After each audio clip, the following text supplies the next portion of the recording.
ఎన్టీఆర్ వైద్య సేవకు సంబంధించి 25 లక్షల దాకా ఈ రాష్ట్రంలో 1,65,00,000 మందికి ఉచితంగా వైద్య సేవ అందించాలని ఒక ముఖ్యమంత్రి ఆదేశాల మేరకు నిర్ణయం తీసుకోవడం జరిగింది అధ్యక్ష. దానికి సంబంధించిన విధి విధానాలు రూపొందించబడుతున్నాయి.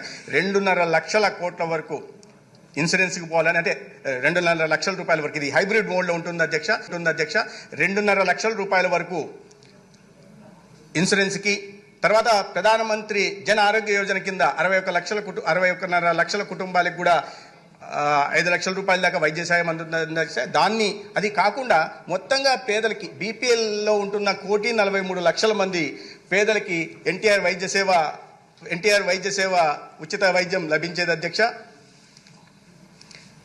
అయితే గౌరవ ముఖ్యమంత్రి గారు ఈ 1,43,00,000 బీపీఎల్ ఉన్న వారికి మాత్రమే కాకుండా మధ్య తరగతి కష్టాలను కూడా దృష్టి పెట్టి ఇదే సభలో కూడా గౌరవ ముఖ్యమంత్రి గారు ప్రకటించారు అధ్యక్ష.